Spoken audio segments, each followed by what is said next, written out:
Great, and welcome back to Web3 Insights, the podcast where we uncover the builders, innovators, and projects shaping Web3 and the decentralized space. I'm Rose, your co-host, also known as the Web3 Recruitment Girl. Today I'm speaking with Arthur Graham Tan, CEO of FiLLiquid, the leading DeFi protocol on Filecoin that's redefining how liquidity and storage finance work together. Arthur's career is kind of amazing. I kind of always call him my favorite CEO because he really bridges TradFi and Web3. He's managed multi-million dollar portfolios at Franklin Templeton to scaling FiLLiquid to over 100,000 users and 15 million TVL in just 90 days. That's just 3 months. So let's dive in deep into him and his team and how they're powering the future of decentralized storage through open, community-driven finance. Arthur, welcome to the show. Thanks, Rose. You're too kind again with your introduction. Too kind. Yeah. But really great to be here. Thank you so much again for the invitation. Let's make this session a great one. Let's do it. I'm excited for this one. Your career spans from TV to traditional finance, Web3 leadership. What was kind of the turning point that made you commit fully to this decentralized space?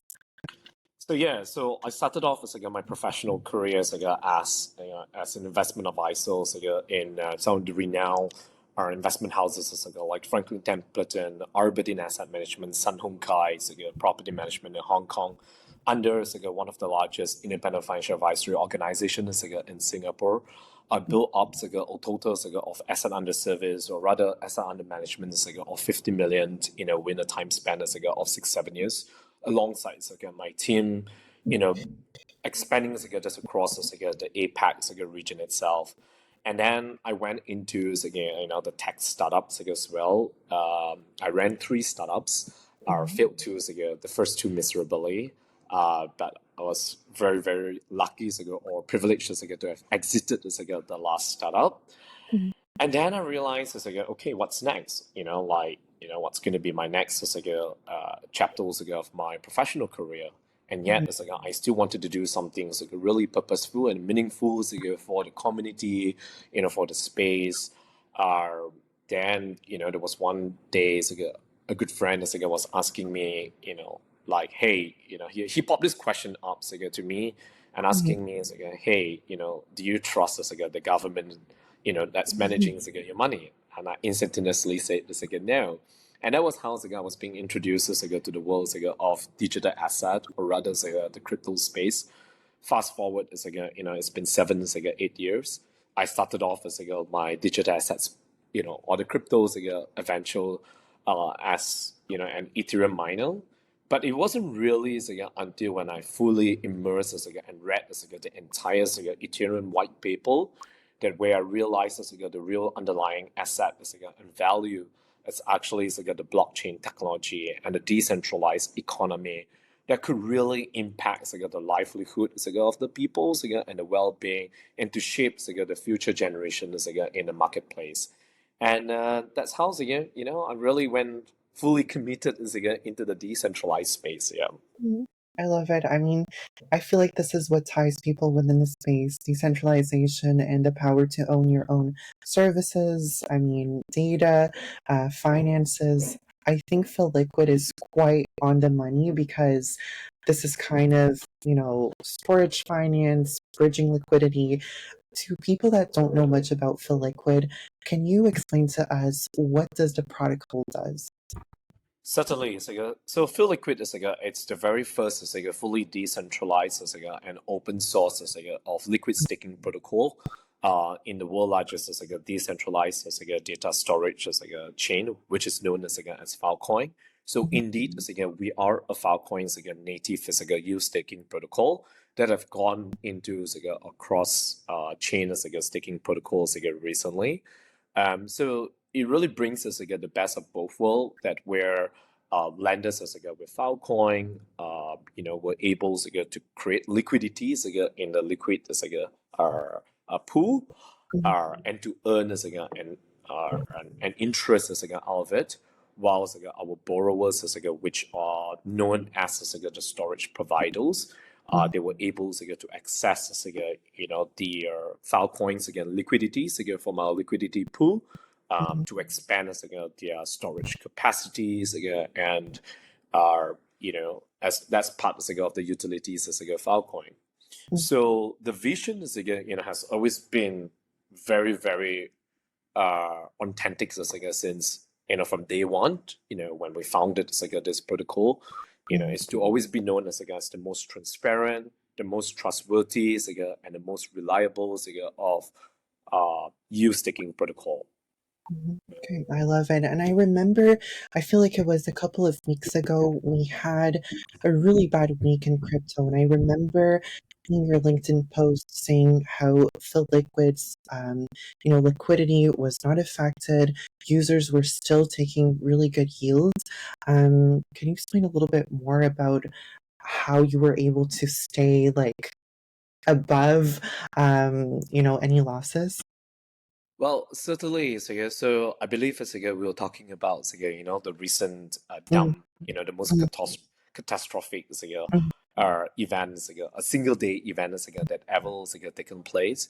So yeah. indeed, as we speak, our APY or the interest for our lenders has really been maintaining between a healthy rate between of like 20 to 25% per annum, and which I believe that is something that is nothing too outrageous, nothing too grand for those who really want to just grow their hard-earned money. Mm, And the ways how we did it was through having the demand from our borrowers, to really able to keep that intact, simply because the returns are for the lenders derive from the returns derive from the demand from the borrowers. So the higher the borrowing or demand, that's where the higher of the APY or interest to the lenders. So our utilization rate has been maintaining between like a healthy rate between 80 to 90%, and that's really the reason why we could really keep our interest earn between 20 to 25%. I love it. I feel like so many people are not aware of uh, like financial literature, I feel, or literacy better.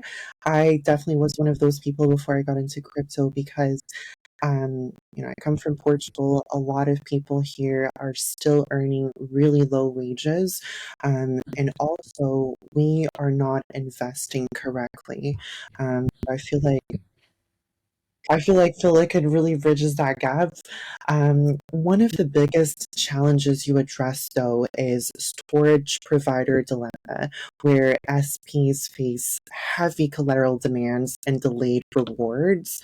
Can you tell us how FiLLiquid changes that equation and makes scaling more accessible? Well, so I think there's a lot of components for us to address over here. First Mhm, and foremost, let's address the Filecoin challenges first. So Filecoin is a decentralized network that uses proof of space time, where to verify that the storage providers, our borrowers are continuously storing our data from the users over time. So then let's understand what is its proof of space time. Uh, Proof of space time is a blockchain mechanism that requires network participants to prove that they are consistently allocating a certain amount of storage for a specific period. And how does this work? It combines both of proof of space and time, where the proof of space it verifies a user to have a certain amount of storage capacity dedicated to the network, while the proof of time it mhm, ensures that that storage is it's maintained continuously over time, often through what we call time stamping blocks to prove that storage commitment is ongoing. So the challenges are to really become a storage provider and to Mhm. provide storage. And entities must first lock a certain amount of Filecoin tokens as a pledge. Mhm. And this collateral it ensures that storage providers will reliably source the data. Upon failing doing so, their pledge is slashed or rather penalized. So how do we solve this Dan? We FiLLiquid acts as a lending platform that Mhm. connects the Filecoin holders with the storage providers, where this allows the storage providers to get the kind of amounts of Filecoin they want to expanding without bearing the full amounts of costs from themselves. So just Mhm. try imagine this yourself, right? It's like as a storage provider, if you want one of the utilities, strong utilities of Filecoin, it's to actually constantly having Filecoin to expand the storage. But then Mhm. imagine this you have to over collateralize, you have to store the Filecoins a certain period of time, and usually 6 months, which is really a huge financial burden for most of the storage providers. So with that, right now, the Filecoin holders can now deposit their tokens into our liquidity pool to earn a higher interest than what they earn from the centralized exchange. That's number Mhm. one. Number two, the storage providers right now can borrow the Filecoins from the pool, and we have a very interesting innovation that where is to use the storage providers existing Filecoin pledge and future earnings as a collateral. And thirdly, the Filecoin the storage providers were able to bind their miners code node to the FiLLiquid smart contract, and this acts as pledge their node for future mining rewards, and to lock the Filecoins to the protocols to secure the loan. And fourthly, which is the systems provides storage providers with a low risk ways to acquire more Filecoin, and allowing them to pledge more storage and increase um, the storage powers on the Filecoin network. Yeah. I love it. I mean, I feel like it truly is a dual benefit model. Fill holders earn yields, Yeah. storage providers access capital. Can I ask what were some of the design challenges in making the system both, rewarding and sustainable? Well, so there are really numerous challenges Mm. to design it. The first would definitely be the interest rate optimization, I'll say, trying to balance both of lenders and borrowers. And what exactly do I mean by that? If Mm. the if the borrowing rate is too high, then Mhm. that will actually be discouraging the storage providers from borrowing. And Mhm. if the interest earned is too low, and then that's where the Filecoins stakers or the lenders might leave to other staking protocols for a higher yield. Mhm. So what we did was the solution was to really create a dynamic interest rate. As earlier on you mentioned it, how do we able to keep our interest intact? It's really through a dynamic interest rate that where the utilization base interest rate, think of it like like Aave, like compounds that where when utilization rate increases, Mhm. whereas which means the borrowing demand increases, that's where the APY increases as well, and vice versa. When the demand decreases, and that's where the utilization rate is decrease, and of course then the APY will decrease to the lenders too. Yeah, yeah. Gotcha. That would be the first. Second is I would say is it's to also manage the storage provider risk without really being overburdened. So there are a lot of storage providers is like they may not have is like a high liquidity but very strong reputation. Is like what do I mean by that? Is like which means they are very good. Is like like a paymaster, are are and basically those are really genuine is like storage providers. So they pledge as like sectors and traditional over collateralization, which will discourage as like usage.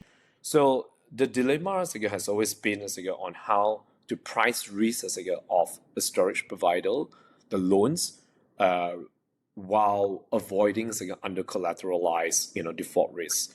And how do we do it? It's like through the solution. It's like it's by introducing like an on-chain storage provider, like credit scoring that based as like on number one, historical like sector performance. Number two is like repayment is like behavior. Number three, it could be like time on chain, and fourth, it could be like just dealing with them. It's playing around like with instincts like and intuition. Yeah. I mean, what I love the most about Web3 is our community. Obviously, with FiLLiquid, you're getting a lot of community-centric tokenomics. With 50% for fake buyback and burn, also 45% for staking dividends. What impacts have you seen with this structure with the community, especially when it comes to driving engagement and loyalty? So the 50%, of the our governance token is like a buyback is like a burn, and 45% for staking is like a dividends. Of course, number one is like it's where we inject like the deflationary like pressure. So it means it's like that where fewer tokens is like in circulation is like over time, deflationary, it decreases, and this is like will definitely increase as like a long term like holding, and the anticipation is like of a rising like a token value, because now it's like there's lesser tokens as like in the circulating supply, and more like that the FiLLiquid is like as a protocol is like earning is, which means it's like that the stronger like the our token value is like becomes. So when the our governance token is like a holder, which is known as like as FIG, becomes more incentivized as like to hold, so they won't be dumping like these tokens, are because it creates like a scarcity, like and the price momentum like goes up, more staking like that will be taking place, and of course higher protocols like earnings like which means then there will be more burning. More burning means it's like a higher price. Higher price means it's like that will attract like more users as like on board as like to our protocol.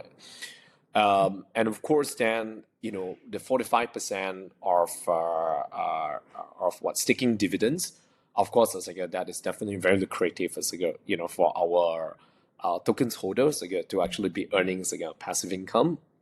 So it really encourages us like our governance token holder to stake as like a longer term. It reduces like the circulating like supply, and this will when there's a huge staking activities, of course, certainly this is where it will also cause us the rise of our governance token values to increase over time. So I think it really brings us the best of both of deflationary pressure with a potential of which will cause us again a high our values rising values to our token. Yeah, it's like literally like what Bitcoin is. It's like every 4 years there's always a halving, and everyone is with the expectation is like hey, Bitcoin price is will go up because there will be like our mining activities becoming much tougher, and of course then there will be lesser Bitcoins in the circulating supply, and that's where why the rising token values of the Bitcoins against what we are witnessing. Yeah. I love it. I mean, you scaled a business incredibly fast. Like I said, in 90 days, you've scaled up to 100K users and 15 million USD in TVL. What key partnerships or programs or even techniques fueled that momentum, and what did you learn from that early traction?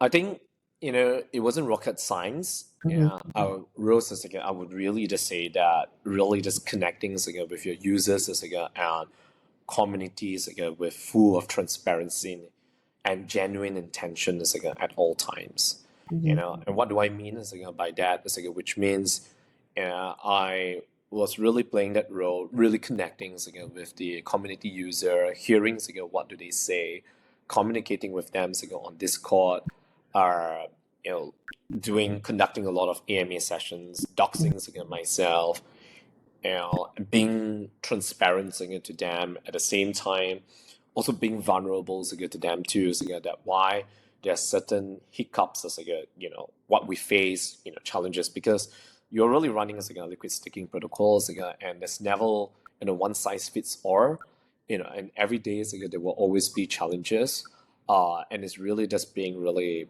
transparent and upfront to your users and community, and you'll be surprised. You will really understand. Like for instance, like I think there was such a huge delay when it came to our listing of governance token. We are being accused for like 1001 things, that which is Mhm. definitely a baseless accusation, but Mhm. every single community call, every single town hall, I've always show up with conviction, and I've always been transparent to them. And I think that's transparency, running a liquid staking protocol. At the end of the day, what we're not selling a token, we're not selling technology, we are selling trust, you know Mhm. to our users and our community. Hence why I would say listening to our users really plays a very pivotal role, and Mhm. you really will be very surprised the best ideas sometimes, at all times, I would say, comes from the communities and your own users itself. And I think that really helps a lot to really just push forward FiLLiquid to have grew that kind of metrics win the first 90 days. Yeah. And of course, then, of course, we have those campaigns, partnerships, it's really about keeping it going, focusing on deliverables, action plans that really just produce maximum results and impact with least amounts of resources that are required. And I think that has also eventually helped us a lot of not letting our team members being drowned, because of the need to compete with other liquid staking protocols out there. Yeah. Yeah. I was listening to you and I was hearing the words trust and team. I think those are such important cornerstones of, building a successful business.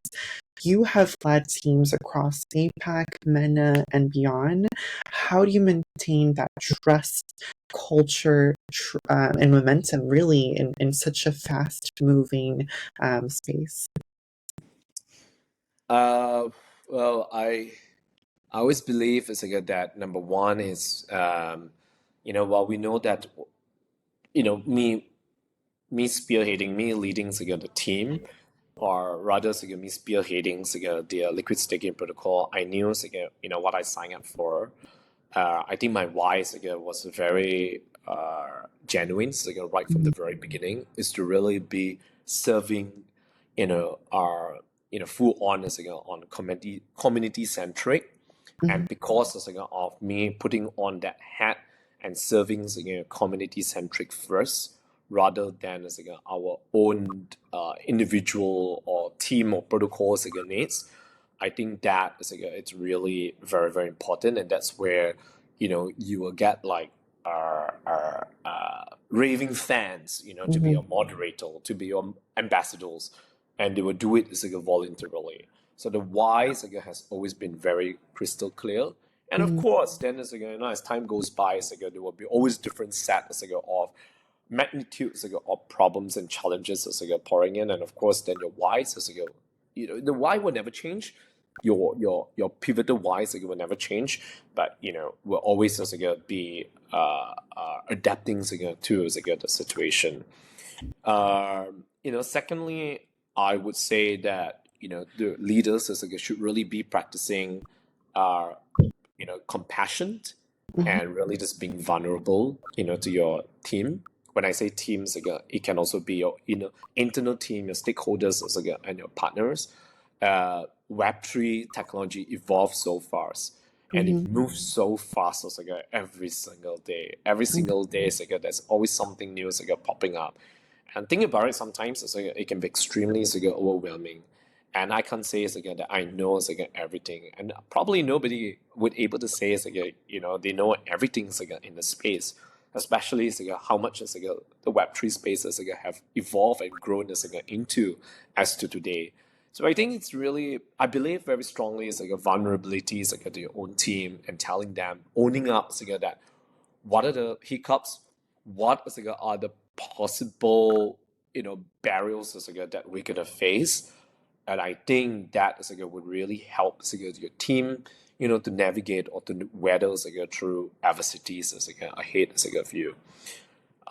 Thirdly, is like I would say that I'm the kind of leader that always own up by delivering results and rolling up my sleeve when the team needs me. And I think that's very important to really just be hands on. Too often, the societies or people often think CEOs are just delegating roles. This is utterly untrue because you are building from 0 to 1. You are the first to check in and you're the last to check out. And as that CEO of an early stage project, and I'm sure a lot of other CEOs out there could resonate this. Building 0 to 1 is an uphill task, and you are constantly just have to really be sharp, and fast and quick, but yet at the same time showing your team through an influence and impact that you can deliver. And I think those are some of the qualities that I think I would like to always practice playing this role. And makes you such a great CEO. There's so much more to learn, Rose. There's so much more to learn. No, I've absolutely enjoyed this conversation. I think you're doing something great for the community, and thank you so much on behalf of it. Also, thank you so much for joining me today. It's been great hearing how FiLLiquid is bridging, the gap between liquidity, decentralized storage, in a truly community-centric way. For anyone listening who wants to learn more or start staking, visit dapp.filliquid.io. And you can also listen to this episode on Spotify. Just search for Web3 Insights. Arthur, thank you so much for joining me today. Have a beautiful day. Likewise, thank you so much, Rose, and thanks for being such an incredible host. Thank you once again for the invitation. Yeah. Thank you. Have a good one. Ciao, ciao. Thank you. Goodbye.